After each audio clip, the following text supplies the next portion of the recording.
Assalamualaikum warahmatullahi wabarakatuh. Hello students, how are you today?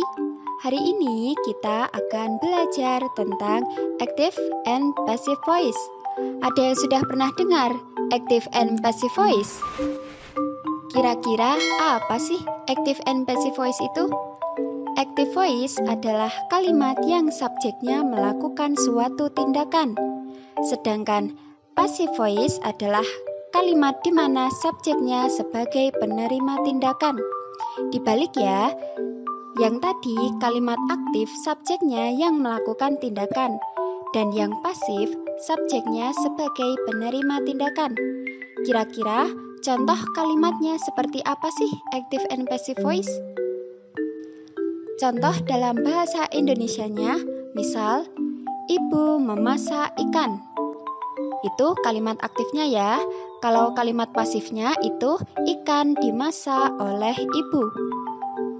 Nah, itu tadi contohnya dalam bahasa Indonesia. Seperti itu ya. Nah, perubahan kalimat pasif itu menyesuaikan kalimat aktifnya. Jadi, tergantung bentuk kalimat aktifnya. Untuk pertemuan kita pada hari ini, bentuk kalimat aktif yang akan kita gunakan yaitu simple present tense. Kita mulai ya dari kalimat aktifnya. Kita akan menggunakan simple present tense. Nah, rumusnya simple present tense itu subjek plus verb 1 plus objek. Keterangannya, subjek yang digunakan adalah he, she, it, they, we, I, you atau nama orang. Perhatikan ya, jika subjeknya itu tunggal, he, she, it atau nama orang yang jumlah orangnya hanya satu, itu verb satunya ditambahi akhiran s atau es. Sedangkan jika subjeknya adalah they, we, I, you, subjeknya tetap verb 1 tanpa menggunakan imbuhan s atau es. Sampai di sini paham ya? Nah, sekarang kita masuk ke contohnya. The president leads the country. Presiden memimpin negara. Perhatikan di situ subjeknya adalah the president, kemudian kata kerjanya atau verb satunya adalah lead. Nah, diperhatikan di situ leads ditambahi akhiran s. Kenapa ada akhiran s? Karena subjeknya itu tunggal. Jadi kata kerjanya menggunakan akhiran s atau es. Kemudian the country adalah objeknya. Sampai di sini paham ya? Sekarang kita masuk ke passive voice. Rumus untuk passive voice adalah objek plus to be plus verb 3 plus by plus subjek. Posisinya dibalik ya dengan aktif tadi. Untuk to be menyesuaikan kalimat aktifnya. Berhubung kalimat aktif yang kita gunakan adalah simple present tense, jadi to be yang kita gunakan di passive voice ini adalah is, am, are. Nah, sekarang perhatikan list of subject and object berikut ini. Nah, di situ ada tabel subjek, tabel to be, kemudian tabel objek, dan ada tabel artinya juga. Nah, karena di rumus passive voice ya, subjeknya itu ditaruh di belakang, otomatis bentuknya nanti berubah. Ya, jadi subjek jika ditaruh di belakang itu berubah menjadi yang tabel objek ini. Ya, misal subjeknya itu I, kemudian dirubah menjadi passive voice dan dipindah ke belakang itu menjadi me.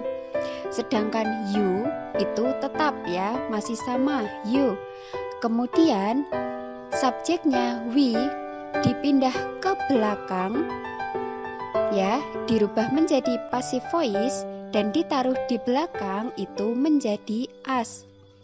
Kemudian they menjadi them, he menjadi him, she menjadi her, dan it menjadi it. Contohnya perubahan kalimat pasifnya, kita ambil contoh dari kalimat aktif tadi ya, kemudian kita rubah menjadi kalimat pasif. Kalimat aktifnya tadi adalah the president leads the country. The president itu adalah subjeknya, kemudian leads itu verbnya. The country adalah objeknya. Nah, ini yang kalimat aktif. Kemudian, kira-kira bagaimana pasifnya? Masih ingat ya rumus pasifnya tadi? Objek plus to be plus verb 3 atau kata kerja bentuk ketiga plus by plus subjek. Gampang sekali ya, agar mudah dipahami. Perhatikan kalimat aktifnya.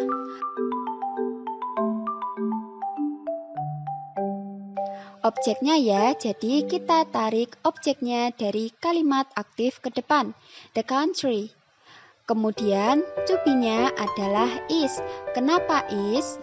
Karena the country itu tunggal. Selanjutnya, kata kerjanya kita ubah menjadi kata kerja bentuk ketiga. Kata kerja bentuk ketiga dari lead adalah led. Kemudian kita tarik subjeknya ke belakang ya, karena di kalimat pasif subjeknya pindah ke belakang. The president.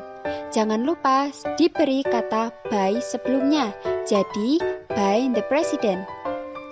Jadi kalimat pasifnya adalah the country is led by the president. Negara dipimpin oleh presiden. Contoh selanjutnya, the ministers make some programs. The ministers adalah subjeknya. Perhatikan kata ministers ditambahi akhiran s yang menandakan jumlahnya lebih dari satu, sehingga verb atau kata kerjanya itu hanya make, tidak ditambahi akhiran s atau es ya. Kemudian some programs adalah objeknya. Kira-kira bagaimana kalimat pasifnya? Sama seperti tadi caranya, agar mudah kalian harus sudah tahu yang mana subjek, yang mana verb, dan yang mana objeknya. Jika sudah tahu, akan mudah merubah menjadi kalimat pasifnya. Objeknya ditaruh di depan, some programs. Kemudian to be-nya adalah are. Kenapa bisa are? Karena some programs itu jamak, sehingga menggunakan are. Verbnya adalah make. Bentuk ketiga dari make adalah made. Jadi verbnya adalah made. Kemudian subjeknya ditaruh di belakang, yaitu the ministers. Ingat, sebelum itu diberi by dulu ya, jadi by the ministers. Jadi kalimat pasifnya adalah some programs are made by the ministers. Beberapa program dibuat oleh menteri-menteri. Contoh yang ketiga, kalimat aktifnya she writes a letter. Dia menulis sebuah surat. She itu adalah subjeknya, kemudian writes adalah verb 1 atau kata kerja bentuk pertama yang ditambahi akhiran s. Kenapa? Karena subjeknya itu tunggal, she. Kemudian objeknya adalah a letter. Nah, kira-kira bagaimana bentuk pasifnya? Caranya sangat mudah. Ya, seperti yang tadi, objeknya ditaruh di depan, jadi a letter. Kemudian a letter itu kan tunggal, jadi to be-nya adalah is. Kemudian yang tadi writes diubah menjadi verb 3 atau kata kerja bentuk ketiga menjadi written. Kemudian, subjeknya dipindah ke belakang. Ingat tadi jika subjeknya dipindah ke belakang dan lihat di situ she, berarti belakangnya bukan she ya, tetapi menjadi her. Jangan lupa diberi by sebelumnya, jadi by her. Kalimat pasifnya adalah a letter is written by her. Sebuah surat ditulis olehnya. Sampai di sini paham ya? Nah, oke, kesimpulan pembelajaran kita pada hari ini. Active voice adalah kalimat yang subjeknya melakukan suatu tindakan, sedangkan passive voice adalah kalimat yang subjeknya menerima tindakan. Dan untuk membuat passive voice itu menyesuaikan dengan kalimat aktifnya. Nah, yang kita gunakan hari ini kalimat aktifnya adalah simple present tense. Nah, itu tadi adalah pembelajaran kita pada hari ini tentang active and passive voice. Terima kasih. Stay healthy and happy. Thank you. See you next week. Wassalamualaikum warahmatullahi wabarakatuh.